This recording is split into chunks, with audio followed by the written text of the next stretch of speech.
casement is it's a festering issue, needs to be dealt with.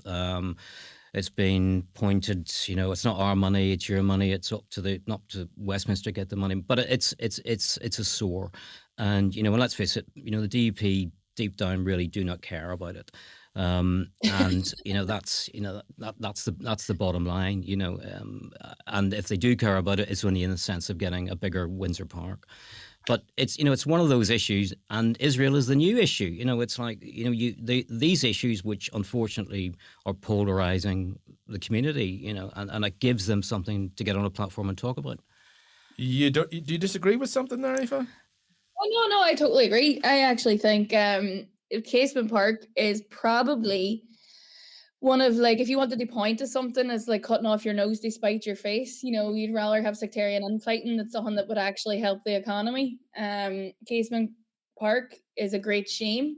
I think generations of young people and the tourism sector and everything will suffer because of it, or not, maybe not suffer, but definitely the potential that it had there has been completely lost. And I think it's all been lost because of sectarian infighting and the DUP's willingness to score points rather than actually do something for both communities. I think it's just been a huge waste of money and time, and I find it really disappointing. And I think it shows you that Stormont, I struggle at times because I think, like, who is Stormont actually working for? Who does this work for? Because if we can't even get a football pitch organized, how are we supposed to pass legislation that actually every day affects life or death? And I find it very disappointing. I'm not mad at the sport, but I think it's a great example of how little Stormont can actually do. And Gordon Lyons has said that his skills and abilities do not extend to magicking 300 plus million pounds out of nowhere. We do know that there have been planning permission issues around Casement Park, and that the price has gone up over the last 11 years. And that's always going to be a very controversial issue. But Michael, you would have followed Stormont. You would have been aware of Stormont. You would have been covering stories of Stormont for a very, very long time. Is it more toxic than it was, or do we just perceive that? No, I think it's just it's easy to report the headlines rather than to report what's going on, beneath. I had the what I say was the advantage of being able to watch a lot of committees sitting at Stormont in my time there, and that's where the real work is done, and that. That for the listeners and for Aoife, that's really where people do get on. That's where you see Sinn Féin and the DUP working together really well. You have chairs from one side or one from the other, but they get on and they focus really well on what's going on. Things like the mother and baby inquiry, getting compensation for people. They bring civil servants in there, and sometimes it's entertaining, and it's entertaining because your MLAs actually challenge civil servants a lot. It's not a nice place to be if you're, from the Department of Finance or whatever, and things haven't gone wrong. So they are doing what it says on the tin that the Assembly should do, which is scrutiny. They do that really well. Has the Muller and Baby Home legislation been passed? It's going through, and so it's under legislation. It's under scrutiny at the minute, and so those are the kind of things you listen to any committee meeting, and what they're discussing are largely things of import, and they're doing it well, and that is the real politic that's going on. The rest of the stuff is about headline grabbing. Because there's an election. Yeah, I get that.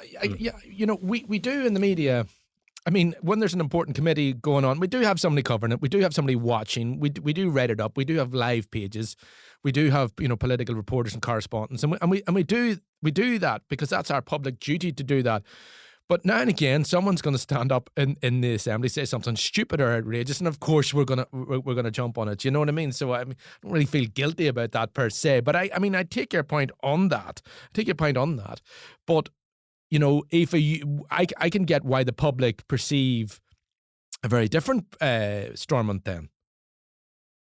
Well, if you've only passed 5 pieces of primary legislation, in the guts of a year, I mean, I think that's pretty pathetic, especially considering the amount of poverty and drug addiction, domestic violence, feminicide, the mother and baby homes, like all these really, really pressing issues that are happening across the north. Like you're fighting fires. You know, there are people, community workers and first responders who are fighting fires all over the place with basically very little funding and money. And I think, you know, I don't blame the press either. I think the press have a duty to report what happens in the hall, because the committees, what's said at those committees doesn't affect people in the street. I think, and you don't vote for the people in those committees who are under who are being questioned. You vote for the people who are standing up in the hall, and I think those are the people who are supposed to say to us, "This is why I'm worth your money, and this is why you should re-elect me again." But I think the two major parties spend most of the time not, so I was going to use a colourful word there, but I think the two major parties, no, I was going to say, I think the two major parties spend half the time knocking the shite out of one another to get on the news. Yeah, I mean the reason there's no legislation coming through is because the executive ministers can't agree on what to give through. You know, that's where the problem is. The Assembly only gets to deal with legislation once the executive ministers decide what to do with it, you know, and they agree on it. And there's great frustration in the Assembly about the lack of legislation coming through. And the Speaker in particular is unhappy about this. But we're in the last 18 months of this Assembly now, and it's my understanding there's going to be a raft of stuff hit them. So hopefully, if we get back in 6 months, we can catch up on that. And then, I mean, but the voice of the people, actually, again, at committee level, citizens can go along and they can give their opinions and they can be heard, and that's a good thing. But yes, everything ultimately goes back to what's today's headline. You know,